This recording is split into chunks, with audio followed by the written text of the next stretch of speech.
Өнөөдрийн бичлэг дээр өндөр бүтээмжтэйний 7 дадал номыг танилцуулах болно.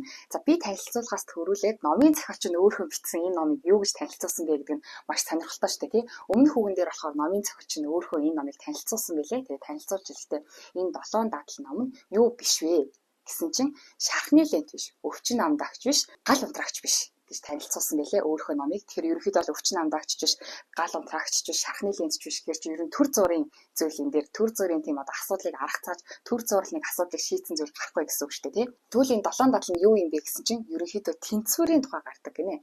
Тэнцвэр. За юуны тэнцвэрэ гэсэн чинь нөгөө алтан өндөг гаргадаг галууны тухай үлгэр өгдөө шүү дээ, тий. Өглөө асуул ирсэн чинь галуу нэг алтан өндөг гаргацсан байдаг. Тэгэл маргааш өглөө тасаал ирсэн чинь галуу дахиад нэг алтан өндөг гаргацсан байдаг. Тэгсэн чинь нөгөө галууных нь эзнээ сүултээ нөгөө нэг өдөр хүлээж ич нэг өндөг авдаг. Тэгээ тэрийг хүлээж дэвчихгүйгээр газ нөгөө нэг галуугаа алаад гидсэн дотор алтан өндгүүдийг бүгднийг авъя гэж яарж агаад галуугаа алаад бүр галуучгүй өндөгчгүй басан тийм инээдний үлгэр өгдөө шүү дээ, тий. Тэн дээр гарч байгаа энэ 7 дадлыг нь баримтлах юм бол өөрийнхөө галуугаа хооллонгоо алтан өндөг авах боломжтой юм гинэ. За тэгэхээр алтан өндөг авах гэж яарж агаад галуугаа алчих юм бол мэдээж галуучгүй өндөгчгүй болно шүү дээ, тий. За мөн эсвэргээрээ ажлынхаа бүтээмжиндээ анхаарахгүйгээр зөвхөн нөгөө галуугаа л хооллоод идэг. Тэгтэл нөгөө галуу маань алтан өндөг гаргаж ийн үү гэдгийг нь чек хийхгүйгээр зөвхөн галуугаа хооллоод ах юм бол сүүлдээ галуутайгаа хоёлаа хамт өлсөж өгөх нь. Гэхдээ тэр галуу гэдэг нь зөвхөн өөр зүйл биш. Би өөрөө ч хийж болно шүү дээ, тий. Би өөрөө ажил хийж өөрийгөө тижээж миний ажил хийж байгаа ажлын бүтээмж миний алтан өндөг гэж бодох юм бол миний одоо эрүүл мэнд зэнд нь би өөрөө галуу гэж болно шүү дээ, тий. Тэгэхээр энийг юун дээр ч орлуулж болно. Бүр энэ ном дээр эхнэр нөхрийн харилцаан дээр чинь галууны энэ алтан өндөг нь үйлчлэн гэсэн байлээ. Жишээ нь одоо эхнэр нөхөртөөгөө ад жаргалтай сайхан амьдрах, хамт амьдрахтаа тэнцээс гоё ингэж капиг мэдрэх нь болохоор алтан өндөг юм гинэ. Тэгээ тэр алтан өндөг авах гал нөгөө өндлөгээ намайг халамжлаач гэж дайраад ах юм бол нөгөө галуугаа удаанаа алж ийн гэсэн үг гэж бичсэн байлээ. Тэгэхээр энэ алтан өндөг галуу гэдэг энэ зарчим нь бол бүх юм дээр үйлчлэнэ. Тэгэхээр яг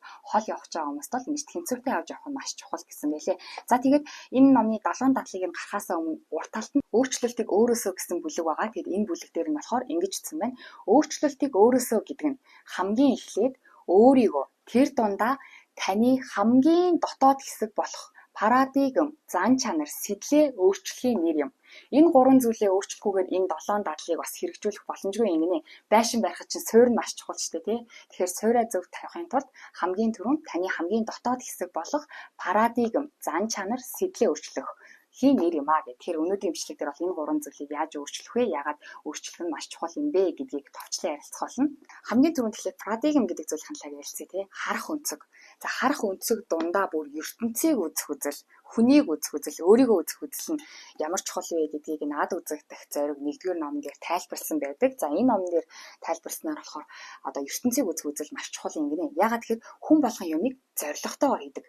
Бүх юмыг зоригтойгоор хийдэг гинэ. Бидний ингээд үг үйлдэл маань зүгээр л ингээд хийгээд байгаа юм шиг хэрнээ цаанаа нэг зоригтойгоор үйлдэгдэж байдаг. Гэхдээ тэр зориг нь бидний ертөнцийг үзэх үзэл дээр үндэслэгдсэн байдаг гинэ. Жишээ нь энэ ертөнц бол маш сайхан ертөнц. Энэ ертөнц дээр амьдарч байгаа хүмүүс бол айгүй сайхан, энэ ертөнц одоо айгүй боломжоор дүүрэн гэсэн тийм эерэг ертөнцийг үзэх үзэлтэй юм байлаа гэж бодъё л доо. Тэгвэл ингээд төсөөлөд үзье зүгээр л логикоор тий. Энэ ертөнц бол айгүй сайхан, энэ ертөнц боломжоор дүүрэн гэсэн ертөнцийг үзэлтэй хүн байх юм бол тэр хүн шууд зүгээр далд хумсраараа ямар зориг тавих вэ гэхээр мэдээж энэ сайхан ертөнц юм чинь энэ сайхан ертөнцид би ч гэсэн сайхан амьдрах ёстой гэсэн сайхан амьдрах зориг тавьж штэ тий.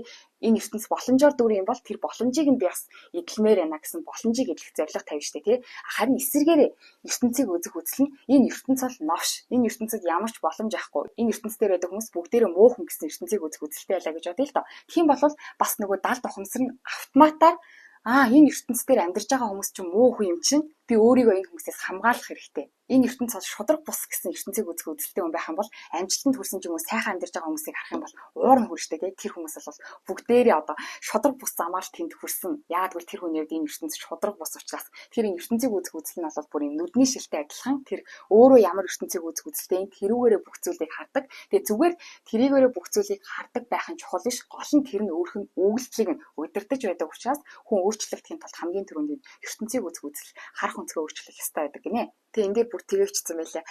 Та одоо ингээд ямар нэгэн зүйлийг хараад ингээд тайлбарлаа шүү дээ тий. Одоо энэ номны тухай тайлбарлаж байлаа гэхэд тэр үгийг нь сонсох юм бол жихнээсээ энэ номны тухай ярьж байгаа биш.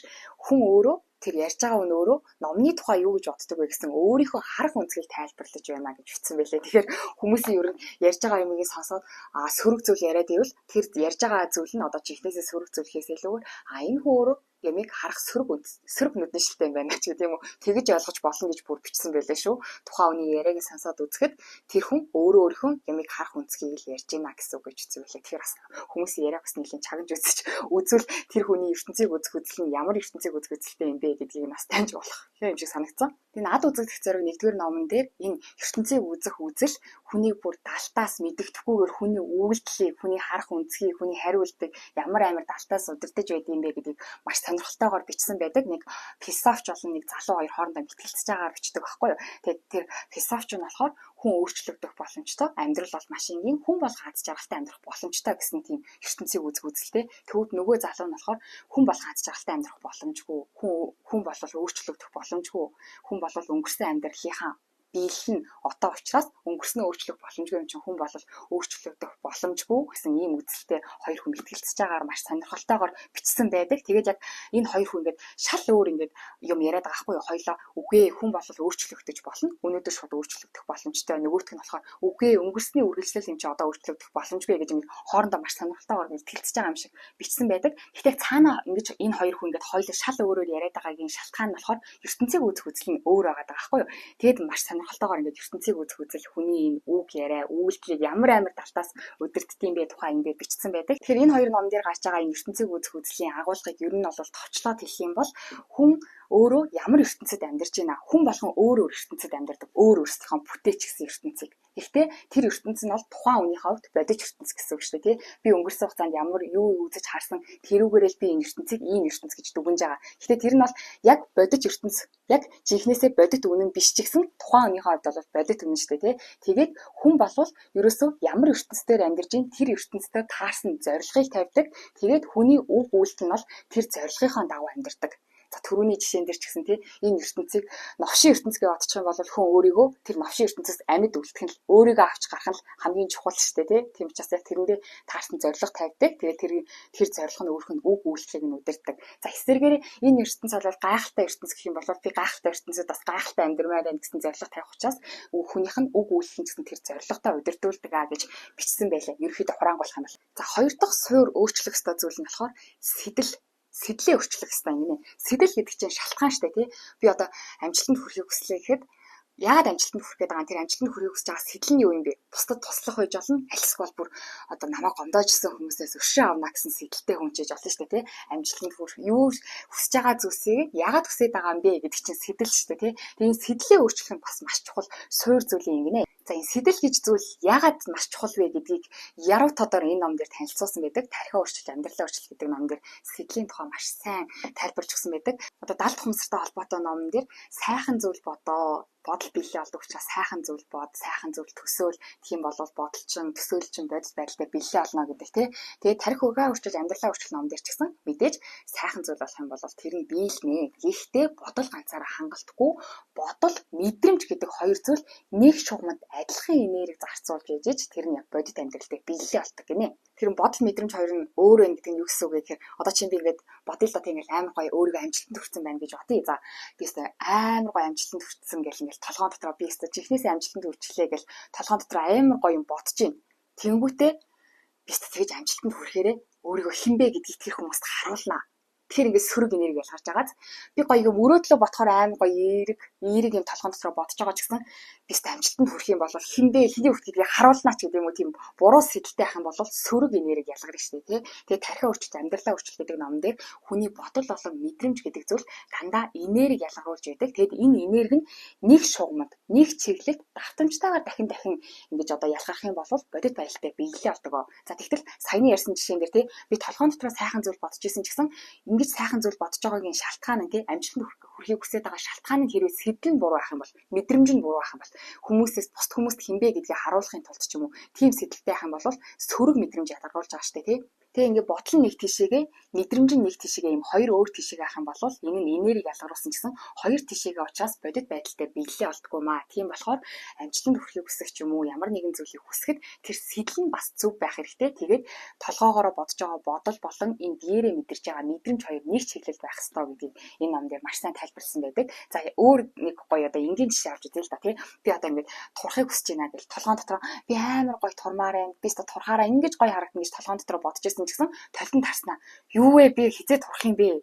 Газ турах юмсан гэх юм бол сөрөг мэдрэмж ялгарч ийн гэсэн үг шүү дээ тий. Тэгэхээр энэ одоо энергийн квант физикийн онолоор энэ хоёр нь тарих болон одоо бодол болон мэдрэмж хоёрын хоорондоо зөрж байгаа учраас бодит байдалтай биелэлээ олохгүй гэдэг. Тэгээд энэ өндөр бүтээмжтэй өнөө 7 дадал дээр болохоор энийг сэтэл гэдэг зүйлээр гаргаж өгсөн байлээ. Сэтэл нь өөрөө буруу ч юм уу сэтэл нь сөрөг байх юм бол бас яг энэ 7 дадлыг хэрэгжүүлсэн ч гэсэн суургүй байшин барьж байгаатай яг адилхан.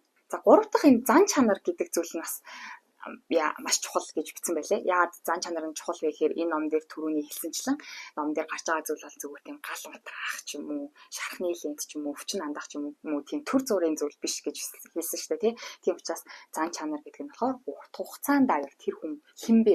Тэгэхээр энэ ном дээр ер нь бол та хэн болох гээд байгаа юм бэ? Ямар хүн болох гээд байгаа юм бэ? Болох тухай тийм болж харагдах ч юм уу зүгээр нэг одоо төр зургийн тийм биш яг өөрөө та ямар хүн болох ёстой юм бэ хэн болох тухай ярьж байгаа учраас зан чанарыг бас нэлээд чухал гэж тайлбарсан байлээ. Тэгээд зан чанар гэж зүйл бас яагаад маш чухал вэ гэдгийг нь тархиа өөрчилж амьдралаа өөрчил ном дээр бас хэлсэн байдаг. Энэ дээр болохоор тэгж хэлсэн байдаг. Одоо зан чанар гэдэг чинь юу нь бол одоо ингээд юмд маш амархан баярлдаг ч юм уу, ууралдаг ч юм уу, хүлээцтэй, тайван гэх мэтчлэнгээр маш олон төрлийн зан чанар байгаа шүү дээ, тий. Тэгээд энд тэр нь болохоор бид нар чинь хүн болвол дадлын амт гэж хэлдэг. Дадал гэдэг чинь бидний биеинд шигдсэн, бидний баг биеийн маань нэг хэсэг болтон зүйлийг дадал зуршил гэж хэлээд байгаа шүү дээ, тий. Ямар ч ухамсаргүйгээр үйлддэг зүйлсийг тэгсэн чинь энэ сэтгэл хөдлөл, мэдрэмж, энэ зан чанар гэдэг зүйл ч гэсэн яг бидний биеинд ингээд зуршил болоод тогтцсон байдаг юм гинэ. Бид нэр одоо ингээд ямар нэгэн зан авир гаргаж ийн гэдэг чинь гормоны өөрчлөлт биеийн дотор минь ямар нэгэн гормон ялгараад тэр гормоноор нь ингэж хариу үйлдэл үзүүлж ийн гэсэн үг шүү дээ, тий. Одоо чинь миний биеийн дотор серотонин гэдэг гормон ялгарх юм бол миний тарих амар санчлал, миний нүд сэргээл, тий. Айгуу гоё эерэг байна. Энэ мэтчлэнгээр ингээд биеийн дотор маань ямар нэгэн гормон ялгарч ийн гэсэн үг шүү дээ, тий. Зан чанар гэдэг чинь тэгсэн чинь энэ тархиа өөрчлөлт, амьдралаа өөрчлөлт гэдэг ном дээр хүний бие болохоор ямар ч ухамсаргүй юм гинэ. Ухамсаргүй. Одоо чинь миний бие уурлаа гэж бодоход энэ уурлаад би цаашдаа ингээд уурлаалах юм бол энэ надад сайн уу муу юу гэдгийг ялгах чадваргүй. Зүгээр л нэг уурлаад ихэлсэн бол цаашдаа ч гэсэн уурлаад ахад биед маань амар. Ягаад гэвэл нэг л төрлийн гормоноо ялгаруулах юм бол бага энерги зарцуулах учраас миний биед дасал зуршил болчихсон зүгээр л нэг л янзын нэг хиймийн гормоныг ялгаруулаад ахыг хүсдэг. Өөр цоошин гормон ялгаруулахыг хүсдэг юм байна л да. Тэр ерөөд бол нэг бодлын энэ бол амар мэдээ гэсэн үг шүү дээ, тий. Би одоо өөрөө би төрөлхийн ийм зан чанартай хүн гэж бодсон чинь зүгээр л миний бие залхуураад нэг л янзынхаа зан чанарын зан авирыг гаргаад байгаа залхуураад. Гэтэ миний биеийн хамгийн харамсалтай нь ухамсаргүй гэдэг нь сайн муу ялгах чадваргүй. Зүгээр л нэг хийгээд байгаа зүйлийг хийхийг хүсдэг. Тэгэхээр тийм болохоор яг хүчээ бүр зориутаагаар санаатаагаар энэ өөрийнхөө энэ зан чанарыг өөрчлөх ёстой. Тэр гормоноо ялгаруулад байгаа биеийн дотор ялгаруулад байгаа тэр гормоноо өөрчлөх ёстой гэсэн байдаг. Тэгэхээр энэ өндөр бүтээмжтэй хүний 7 дадал дээр бол та зөвхөн нэг удаадаа ч юм уу 2 удаадаа хэн болж харагдах вэ тухай биш. Та үнэхээр жинхнээсээ хэн болох вэ тухай гарч байгаа учраас бас зан чанараа өөрчлөх ёстой гэж бичсэн байдаг. Тэгэхээр дараагийн бичлэг дээр энэ өндөр бүтээмжтэй хүний 7 дадал номыг 2 хувааж ярих болно. Энэ дээр 7 дадлынх нь эхний 3 дадал нь болохоор хувийн ялалт гэдэг яг өөр дээрээ төлөх хараат хүнээс бие даасан хүн болж өөрчлөгдөх тухай эхний 3 дадал юм байлээ. Дараагийн 3 дадал нь болохоор юу байсан? Нийтийн ялалт гэдэг өөрөө яг бие даасан хүн болсныхон дараа бусад хүмүүстэй хүчээ нэгтгээд гоё утга учиртай том зорилгын төлөө зүтгэх нийтийн ялалтын тухай гард юм байлээ. Тэгэхээр энэ хувийн ялалт, нийтийн ялалтыг нь тус нь хуваагаад бичлэг болгон оруулах болно. Түүний дараа 8 дахь дадал. Энэ Стивен Ковиогоор жоохон хэсэг амьсгалах болно. 8 дахь дадлынхаа дараа бас аюул алдартай 3 дахь сонголт гэсэн номыг нь танилцуулах болно. Тэгээ дараагийн бичлэгээр уулзъя баяр таа.